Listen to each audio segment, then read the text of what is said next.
Oh, those adult children.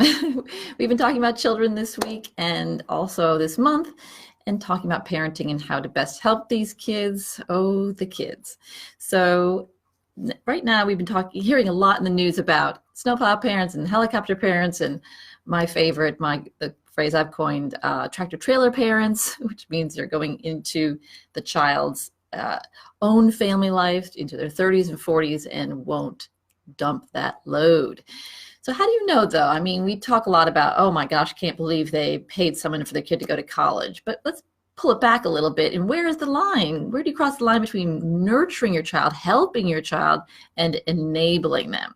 So very different. But when you get right down to it, how the heck do you know? Well, obviously, if you're going to jail for something, you've crossed the line. But let me give you 3 signs to let you know where that is before you get to that point, hopefully. So a few questions to ask yourself. You want to look at the big picture of how your child is doing. That's really going to be the key.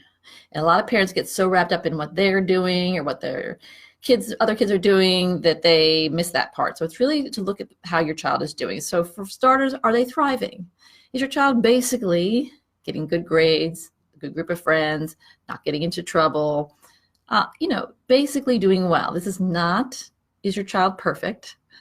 This is different. This is overall, they're making mistakes, but they're in the range of normal and they're working their way out of those mistakes or working through them and doing well. If they're thriving, then any move you make to step in or help them is enabling because they don't need it. Okay, so think twice before stepping in if your child is basically doing well. It might be that you have too high expectations. There's something that you want from them that is something from your past, but that's a good place to check yourself. If they're thriving, stay back. Be a safety net, as I call it. Watch for the really bad moments. Let them work through everything else. Okay, does your child have a healthy self-esteem? Do they tackle their problems? Do they have a plan for their problems? Do they basically know how to go about doing things? Again, this does not mean they do it your way or the way that you think they should do it. This is, do they feel confident in making a plan? Even if you know in the back of your mind, that's never going to work. Doesn't matter, okay? A healthy self-esteem doesn't mean they're perfect. It means that they like to solve problems and like to go out there and give it a try. If that's the case, great. Then again, stay back. Now, if their self-esteem gets a little shaky, which is fine also, and they ask you for help, okay, now you know. This is where you step in. But again, if they're 14, 15 and older, don't just step in. This is how you do it. That's not helpful because then it's your plan you're shoving on them. You want to ask them questions to build their own plan, or at least make a plan together. That way it's there's some ownership there and they're more likely to follow through. So ask them questions. Well, what do you think the first step is? What about this? Okay, well, what do you think the next step is? Sometimes you just ask that and they know all the steps. You'll be surprised. And if you had just stepped in with your plan, then you would never know, and they wouldn't know that they already got it right. All right? So only step in if they ask for your help, and then ask them a lot of questions, see if they can figure it out themselves. That's helping them, not enabling them by giving them your plan. And the last question is one that most parents miss. Are you happy? That's right, you. You are a part of the relationship, you and your child. But a lot of parents get caught up in, it makes me so happy to help him. I don't care.